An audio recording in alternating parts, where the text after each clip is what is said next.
I think this sort of challenge naturally breaks your ego down, you know, like when I couldn't, like day 3, when I couldn't manage 16-minute miles.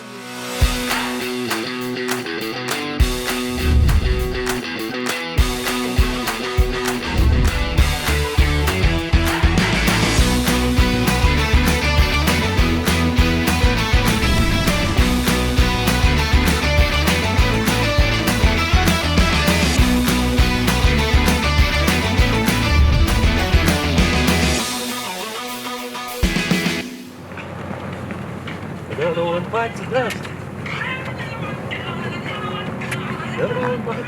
My expectations were that it would be hard, that it would be difficult. My expectations were that my training would get me through the first 2 days, probably, maybe 3, and that beyond that, it was just going to have to be like mental toughness. And the reality of it is that my training probably got me through the first day, and beyond that, it's just been trudging. He was doing really great the first 3 miles. He was feeling good, kind of just rolling right along.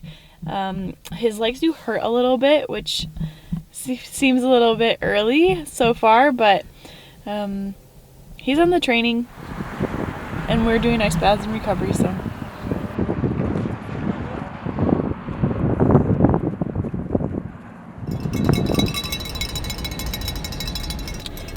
Jess and her boys are meeting up with Ed today, and they went right under the bridge where Ed was at, so they're going all the way down and then turning around so they can meet back up with him and run about the last.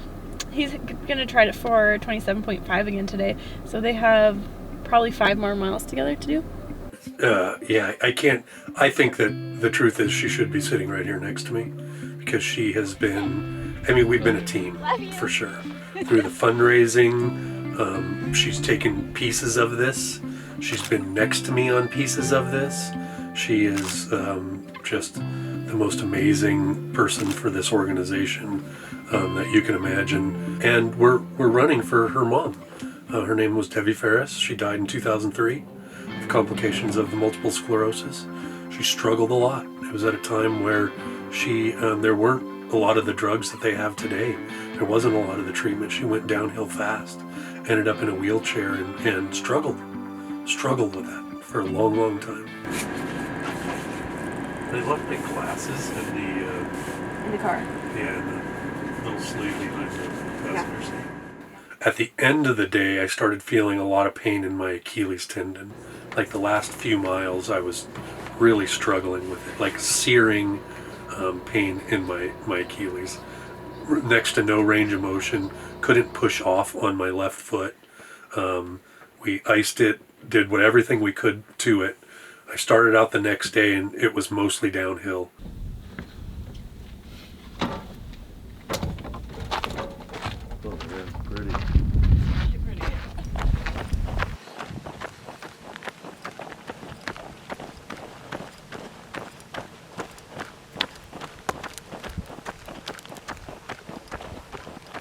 His Achilles is like a little bit more tricky. It just feels really stiff for him, so it takes a couple of miles before it gets warm and improves a bit, but by the end of the day it's also like just painful. So we did some Tylenol this morning for him, and we will rinse and repeat that in a couple of hours, 6 hours.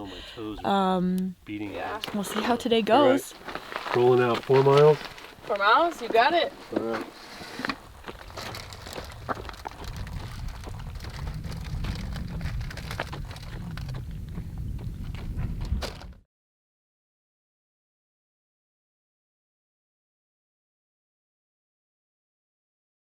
It does kind of suck. Is it cold? No. Not really. Yeah, it's just breaking me down mentally. It's like, makes me doubt myself. Yeah. I think it's because my Achilles tendon is fucking angry. I don't think it's over. It's not over. I don't know. I just know that like it wasn't working anymore. You know? It was breaking me down mentally. like I did everything I could to power through this day. Oh. 10, every step's a 10. Every step. Okay, and that's Yeah. kind of what I mentioned. I'm tough, dude. Believe me, trust me. Yeah. I'm I not know. being a puss. I totally know. I know how to go through pain, and I have. Totally. I actually started with that knee pain like 2 days ago. I ran, all of this through all of that. This is untenable. Yeah. You know what I mean? There's tenable pain, and then there's untenable pain. Any point did you think that you wouldn't be able to finish? I won't allow myself to think that. I think that you can't in something like this. I think you have to have some sort of mental armor. That's part of the mental toughness. I wouldn't allow myself. I knew I needed a solution. I knew I needed something different. What I was doing was not working. Get you out. What about going and trying to into Vegas or something to see if we could find some shoes that are not zero drop? Yeah. We could do that. I like that idea. Yeah.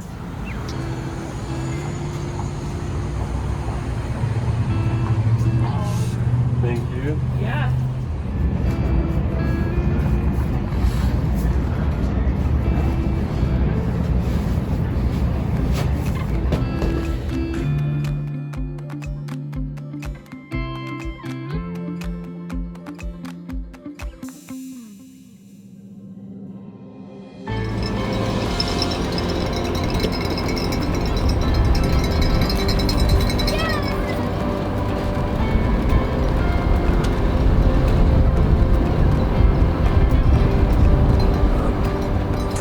So, I mean, my feeling towards it all is kind of hard to process at this point. It's been such a journey as far as like I can't even think back to like a lot of the things that I was talking to my sister and telling her, yeah, we're gonna need a couple of dinners to sit down and tell you all the stories and all the things that have happened. The little things like the lady who stopped me on day one and said, I've been waiting 2 months for you guys to come by here. And my son has MS, and I just wanted to thank you. Those sort of things are what has gotten me through those tough times. The truth is that one hard time we were having as we were trudging up this one hill, I looked at my wife and I said, tell me about your mom. And she started telling me stories about her mom. Got me through. I think that today, probably because of MS Run the US and organizations like it, that the progression is much slower. You can live a much better life for a longer period of time with MS. My name's Ed Madison. Myself and my wife, Jess Madison, are running 220 miles for multiple sclerosis.